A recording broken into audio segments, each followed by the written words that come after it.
तो वृंदावन में मुझे इस्कॉन के एक प्रभुपाद जी के एक शिष्य मिले।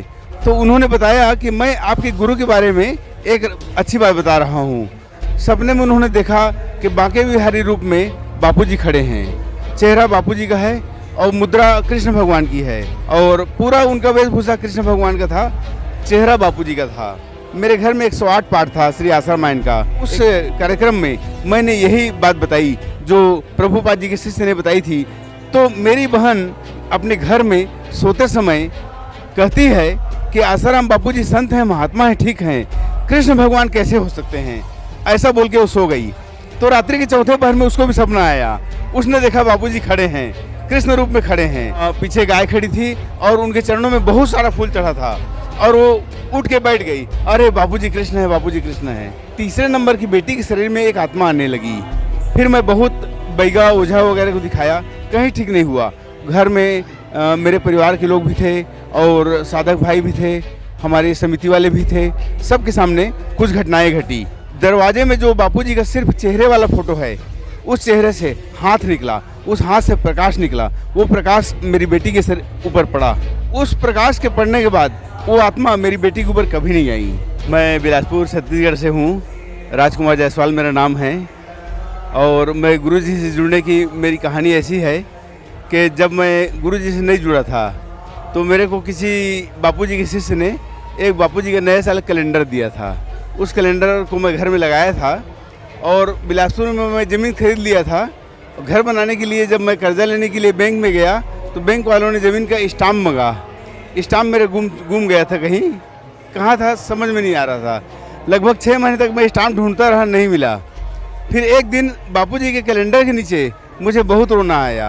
रात को 10 बजे जब सभी सदस्य सो चुके थे, परिवार वाले, क्योंकि मैं उस स्टाम्प के नहीं मिलने के कारण, लोन नहीं मिलने के कारण, घर नहीं बन पाने के कारण बहुत परेशान था।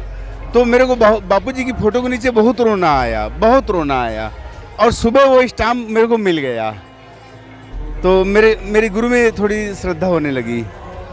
फिर हमारे एक रिश्तेदार हैं, वहीं रहते हैं मंगीबा नगर में, अहमदाबाद में, उन्होंने मुझे दीक्षा दिलवाया बापूजी से। उसके बाद तो जीवन में बहुत सारे अनुभव हैं। मैं 2001 में रायपुर में लिया था बापूजी से दीक्षा। फिर 2003 से मेरे को पूनम का मौका मिला।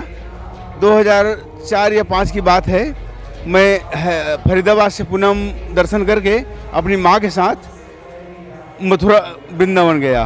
तो वृंदावन में मुझे इस्कॉन के एक प्रभुपाद जी के एक शिष्य मिले। वो विदिशा में विद्युत मंडल के अधिकारी थे। तो उन्होंने बताया कि मैं आपके गुरु के बारे में एक अच्छी बात बता रहा हूँ। तो रात्रि के चौथे पहर में उनको सपना आया।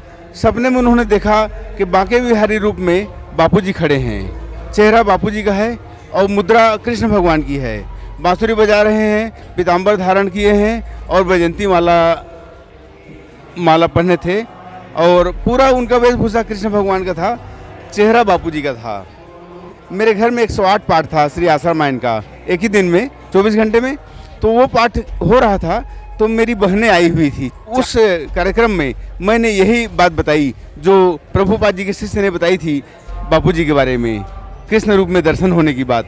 तो मेरी बहन अपने घर में सोते समय कहती है कि आसाराम बापूजी संत हैं, महात्मा हैं, ठीक हैं, कृष्ण भगवान कैसे हो सकते हैं, ऐसा बोल के वो सो गई।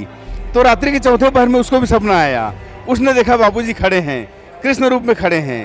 पूरा वही जो भगवान का जो वेशभूषा होता है, वैजंती माला और मोर मुकुट। पीछे गाय खड़ी थी और उनके चरणों में बहुत सारा फूल चढ़ा था और वो उठ के बैठ गई, अरे बापूजी कृष्ण है, बापूजी कृष्ण है, ऐसा कह के। फिर एक घटना और हुई। मैं पूनम में आता था, उस दौरान मेरी तीसरे नंबर की बेटी के शरीर में एक आत्मा आने लगी। तो चूँकि बापूजी ने हमको बताया है, राणा वाले संत के दरबार में प्रेत की, सुलेमान प्रेत की कथा बापूजी ने बताई है। तो मैं जा करके अस्पताल में भर्ती बेटी से काउंसलिंग किया। काउंसलिंग के दौरान मैं उसके कान में गायत्री मंत्र बोला तो दोनों कान को बंद करने लगी। तो मैं समझ गया कि इसको बीमारी नहीं है, इसको कोई बाहरी हवा है। फिर मैं बहुत बैगा ओझा वगैरह को दिखाया, कहीं ठीक नहीं हुआ। तो फिर साधकों ने कहा कि गुरु गीता का पाठ करके जल पिलाओ और श्री आस्था रामायण पाठ करो, अपना गुरु मंत्र का पाठ करो और जल पिलाओ। तो उसके लिए मैंने एक साधक भाई हैं बिलासपुर के पास पथरिया में, सनत सिंह राजपूत, तो उनको मैंने सादर निमंत्रित किया।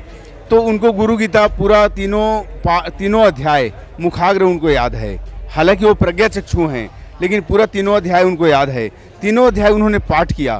फिर घर में मेरे परिवार के लोग भी थे और साधक भाई भी थे, हमारे समिति वाले भी थे, सबके सामने कुछ घटनाएं घटी।